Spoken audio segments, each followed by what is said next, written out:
Hey folks, welcome back to the Dice Tower. I'm Sam. I'm JT. And this is our bottom 5 exploration games. Now, this is not a negative list. I want to say that right off the bat. This is just simply number 6 through 10 of our top 10 games in the exploration category. You can go watch our top 5 over on the Flipside. That's the channel where we usually put up stuff, with the link in the description below, so do that. But right now, we were just saying that this was a difficult list. It was a difficult list. Why so? Pray tell, sir. Well, I think the problem is you're going to have people that are like, oh, exploration games are all 4X games, they're all dungeon crawls, or they're all campaign games. So I don't know, I had a really hard time narrowing it down and trying to, like, in my brain, figure out what exploration was. What I tried to do, because I was having such a hard time, is I tried to represent multiple different types of exploration in my game. So there might be some things in here that you might not be like, well, that doesn't, isn't like my definition of exploration, but it gives that feeling of exploration. And I'll also note that these are in order of kind of a amalgamation of how much I love the game and how much exploration means to the game. Yeah, this was really, really tough. And there are exploration-themed games, too. I didn't even put any of those in here, I don't think.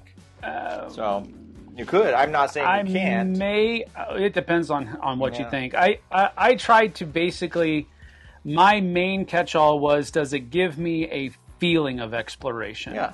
Not necessarily that there is an explorative mechanism in the game where you have to necessarily flip over a tile to reveal a new area. That's where I started, actually. And it's super... You had to flip over a tile. And I was like, well, that's going to be boring, because all 10 of these games are going to be the same. Almost the same kind of game. Something new that we're adding, since we're not doing years anymore, and we can't really talk about different kinds of the data that we were talking about with those year lists, we're now giving you our average weight for complexity from our 10 games. Not just these 5, but from all 10 that we are doing. So my average weight was actually quite higher than I was expecting. These games have a lot more complexity. My average weight was a 2.72. Nice.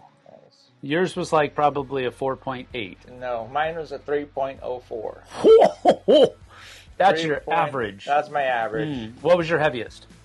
Heaviest, I didn't look at that. 3.68. Really? And my lightest, 2.21. You call yourself a heavy gamer. Whatever. Well, it depends on what you call exploration. My heaviest was a 4.32. I know, because I know what it is. And you needed that one to balance out all the rest of them. So that is exactly what it is. All right, here we go. Our bottom 5 exploration games. Let's hit it. Right off the bat, my number 10 is my lightest game on these two lists. So 1.11. This one's called Ink and Gold. Ink and Gold. Have you ever played this one? Maybe. I think so. All right. So basically, Ink and Gold is you are representing a team of archaeologists that are delving into a cave, if we can call it that, or if you want to be more scientific, a dig or what have you. And you're looking for artifacts and stone, gems, and different artifacts from the Incan civilization, that kind of thing. And it is really a push your luck game, because you're going to be flipping over cards that represent new rooms that as you go deeper into the cave, and those rooms are going to represent different kinds of disasters or dangers that are in that exploration into the cave. And it's really just a push your luck thing, because you can stop and go back. I think I think my family taught me this a while back. Yeah. You can stop and go back anytime you want, but what you get to keep with you is determined by whether you leave alone, whether you leave with other people, that kind of stuff. And it's really just a push your luck game to see who can go furthest without getting stopped. Because if a certain number of those dangers that match show up, then everybody dies, and you have to start over basically. But if you go back to the campsite, then you get to put all of the stuff that you found inside your little treasure chest, and it's just a really fun game. And it really had a neat explorative feel to it because of that push your luck mechanism. Yep. And so but it's super light game. But it is very fun, and it is one of those super light games that I've kept in my collection because it really carries that theme really well. So that's my number 10, Incan Gold. Nice. Man, I don't even know about this list. All right. I don't know about this list. I did the best I could. No. Dude. Like, mentally, it had to fit. After my city building games list. What cities? I think you're going to be all right. All right. My number 10, I do feel is an exploration game, although the map is in front of you, which frustrates me a little bit for this topic. But my number 10 is Mansions of Madness 2nd Edition. Okay. Just for the fact that there is depth in exploration. I mean, you know what the scenario is, or you know where your starting position is, but there's a lot of exploring throughout going through the cellar and finding out what this is and finding that and everything else.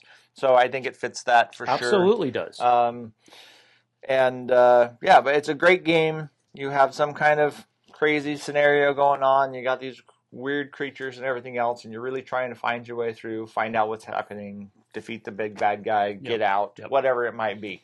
But you do have to explore whatever the location is to find that out. So. I played Mansions of Madness before it had the app, and it was so crunchy trying to keep track of everything. When the 2nd edition came out, or 2.0 or whatever it was, with the app assist, so much better. Yeah. Such a better game because you didn't spend half your time accounting for everything. The app did it all for you, and you could really just dive into the theme. I really like Mansion of Madness. I think a lot of people really like Mansions of Madness. I think my one knock on Mansions of Madness, other than the miniatures, is the fact that the app sometimes, like, I'll go up, there'll be a cultist in front of me. I got the strongest character in the board. I run up with my bat to hit them, and it says, make a dexterity check. And you're like, that really frustrates me. Like, I want to hit him with his bat, and you want me to make some kind of dexterity check. You got to swing the bat, dude. That's I know. dexterity. Well, You're but running. You know what I mean? Like, sometimes I get you. Your check goes completely against what your strength of your character is. I've felt like that a lot because of my DM. There you go. He makes me make checks on a lot of different things. Yep. You just look at your character sheet and find the weakest point and hit it over and over. No, I do that. All right, my number 9 is let's see, I think it is my second lightest game, and that's not really just to establish a trend or anything like that. I think it's just the way it fell out. But this one is called Goonies Never Say Die, and this is much more on. It gives me the feeling of all of the exploration that the Goonies were doing in the movies, more than any one particular mechanism that is an exploration type of mechanism. It gives you the theme feeling of exploring through those caves, trying to find Willie and his treasure. And I just really enjoy this game. I love the fact that it is a cooperative game. It's not necessarily it's not a competitive game. You're working together. You're trying to be just like you would in the movies. And it's one of those Funko Games, Prospero Hall creations that just hit the IP out of the park when they actually made the game. So I knew it was going to be on my list. I just didn't know exactly where. Funko and Prospero Hall just they didn't make heavyweight games. No. And this is probably one of their heaviest ones in that line of IP-related, movie IP-related games that they made. And it just doesn't feel like a 2.3 to me, or a 2.4 if you round up. But anyway, that's my number 9, Goonies Never Say Die. Sounds very exploratory. It is. All right, my number 9. Now, this one, I don't want to call it a category because it's not, but I looked at multiple games with this kind of mechanic, and this is the best of those games. Oh, okay. In my opinion. There's something similar here, but Hmm. my number 9 is a game called Clank Catacombs. Oh. In Clank Catacombs, Clank's a great game. It's a deck builder game. You're Mhm. moving through. You got to find treasure. Yep. The thing that Catacombs changes, and the thing that this type of exploration gives, is you have to continue to look around and find different rooms and build out the dungeon you're going for. Gotcha. To try to find these artifacts so that you Mhm. can get back out, which is a great addition to Clank because there's no straight paths or things like that. You have to explore Mhm. to find that, and Right. it might fit for a bunch of different games that have that same kind of dungeon exploration. But I like it in Clank because of just the whole Clank system in Sure. itself. Yeah, it works. But It feels more like you're exploring mm-hmm. with Catacombs than it does in the regular one. Sure. Yep. Absolutely. All right, that's a good one. I really enjoy Clank's system. I think I enjoyed the space one the best, just because of the different things that it added into it. But I really enjoyed the Legacy game as well. But I think I've played Catacombs the least. I like all the of them. Clanks. Yep. And the Clank digital version is in beta right now. Ooh. So I think you have to get a beta key, but I have a beta key. I've played it several times. We know what JT is going to be doing here real soon. I've already done it. It's been out for a couple of weeks. It's been out for a couple of weeks. Yep. Anyways, my number 9, Clank Catacombs. Cool. Good pick. My number 8 is a 2.71 complexity on the Geek, and this is a game that I've only played once. It would probably go higher if I had played it more, but I've only played it once, and it was on the cruise. It is called Massive Darkness 2 Hellscape. It feels very much like Zombicide. Yeah. And I didn't put any Zombicide games on my list. And the reason I didn't is because it doesn't really feel like you're exploring anything, although technically you are.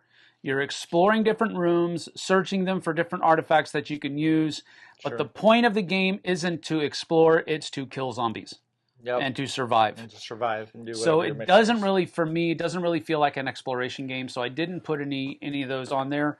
Massive Darkness 2 Hellscape does feel more like exploration. A bigger piece of exploration. Yeah. It does. Yeah. But I really enjoyed it. I thought it was a better fit than Zombicide for an explorations list. So that's why I included it. I really enjoy some of the different mechanisms that really have nothing to do with exploration. I love how all of the different characters are frankly and literally played differently than the other ones. There are certain things that are very similar between the characters, but they all have their different things that you can do. Really enjoyed that about Massive Darkness 2 because I really like variable player powers. And that really kind of said, hold my beer, and really took variable player powers to the nth degree. Yep. Really enjoyed this one a lot. It's my number 8, Massive Darkness 2 Hellscape. I didn't include any Massive Darknesses or Zombicides or Cthulhu Death May Die, or because most of those you know what your task is, you even know where you need to go to do your task. Right. You just have to accomplish it. So sure. But you're absolutely right. Out of all of those, Massive Darkness probably has the most exploration, just for the fact that you have the doors. When you open the doors, it might do different things inside, or it might bring up. So there are some things like that. There are some things in Zombicide where you do have to go through the doors, but I think the only thing that it's going to do is it's going to populate those rooms with zombies. That's all. Yep. Doesn't really feel like exploration for me. Yeah. We might find a trend here, unfortunately, in my games. No, my not a static trend, that's for sure. But my number 8 is a game called Tamashii. In Tamashii, you get to explore not only through the bodies and stuff like that, but you get to explore this. I just lost the word, cyberpunk world. And you are exploring, kind of the basic layout of the board, but you're exploring those tiles and what they are and what you're looking for and everything else. And you might have a goal to get to here, to find this place. But you do have to find those places, and you do have to explore that map. So it's a little more story-based for the scenario itself.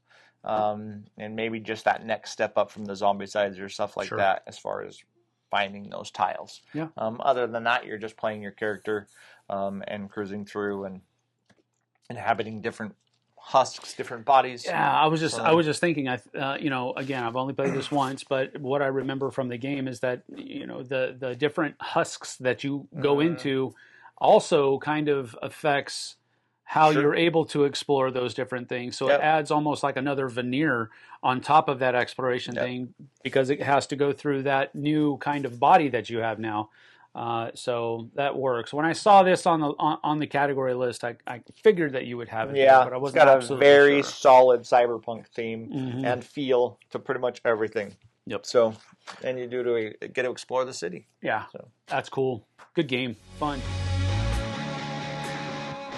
My number 7 is really... There we go. Well, I'm just saying, I know what kinds of games these are, but as we go through, I really tried to pick things that kind of felt like you were exploring, whether you were actually exploring or not. And Firefly the game is one of those for me.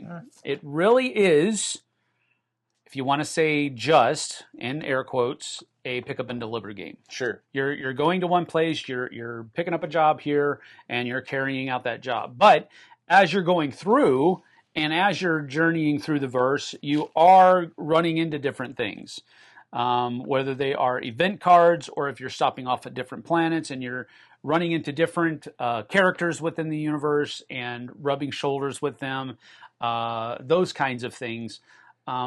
So it really did feel like, even though it was just a pick up and deliver game, that it felt like you were exploring through the verse. You weren't just point A to point B, boom, I did it. Now I go from point C to point D, boom, I did it. Yes, there's that, but for me, it felt more explorative than just that. Because you're running into those random encounters and things like that. That is correct. Absolutely. So I think there is a feeling of exploration in this one, even though it's not technically or mechanically an exploration game. But that's my number 7, Firefly the game. Very nice. Very, very nice. All right. My number 7 might just be, as far as exploration goes, one of the most explorative games that I have on here, really. It's a lighter game. It's the lightest game I have on here. But it is Subterra 2. Now, in Subterra, or Subterra 2, you start at the entrance. In Subterra 2, you start at the entrance to this. You've just cracked a hole in the wall with your pickaxes in a volcano, and you're going to try to go down, find some keys, get past the traps. It has that very Indiana Jones vibe. Avoid a bunch of monsters. The temple guardians are popping up everywhere and chasing you down. You're trying to get 3 keys to go down, steal the artifact, and get out in true Harrison Ford fashion. And try to get out alive with your group. So it is cooperative, but it's very explorative. It's very, obviously, anytime you have like those, Isn't it just one person? No. I mean, if one person gets out, if one person gets out, you technically win. Yes, you can leave the rest of your team to die, I suppose. I don't have to be the fastest. I just have to be faster than you. That's right. That's not a very good cooperative win, but anyways, but it's very cool, very thematic. Oh no, the lava's chasing us back out the tunnels. We got to go. Keep up or die. Yeah, it's very fun. It's very. Yeah, it's one of those. The theme very well. If you've ever looked for the light switch in the middle of the night after you've woken up, that's pretty much what Subterra is. Just scarier because you've got things that want to kill you following you. And they just keep spawning. Don't stand in the spawn zone. You'd think that'd be easier said than done. Yeah, it's easier said than done, isn't it? That's right. My number 6 is that heaviest game on the list. And it is Twilight Imperium 4th Edition. It is a 4X game. It has exploration baked into it. Yep. You have to, you can play to where all the planets are known. You can also play where a lot of the planets are not known. I think there's 2 different ways that you can play the game. But what actually happens when you land on the planets, that's always unknown. So it could be something good, could be something bad. You don't know until you explore it. And that is definitely baked into the game. There are a number of other things that are baked into the game that make it feel much more like exploration. Different, when you get into a planet, you can find a long lost squadron of fighters or what have you, and they join your cause. Or you just have to rewire all their ships first. Number, yeah, you just have to perform that upgrade. Yep.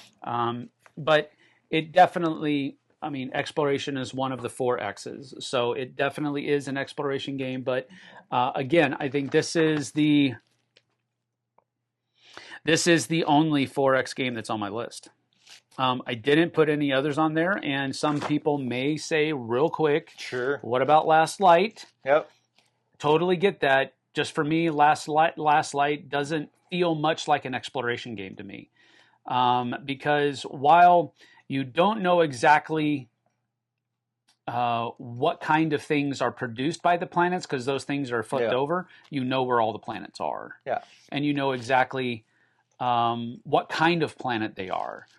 So it's just one of those things where Last Light, while it's a great game, and I think I probably enjoy it more because it doesn't have the time sink that Twilight Imperium 4 does. It's really cool. Last Light is a great game. Yep. Just didn't give me the feel of exploration that much. And I think we talked about that during our review. We did. Just didn't feel a lot like exploration, which is totally fine. I think I called it a 3.5 and got yelled at. But but anyways, obviously Twilight Imperium has enough exploration for everybody in it. Yep. My number 6, the other thing that I tried not to get roped into, because it was really easy to do with this theme, is horror games. Horror games have the feeling of exploration, right? That's true. Mansion of Madness definitely kind of fits that box.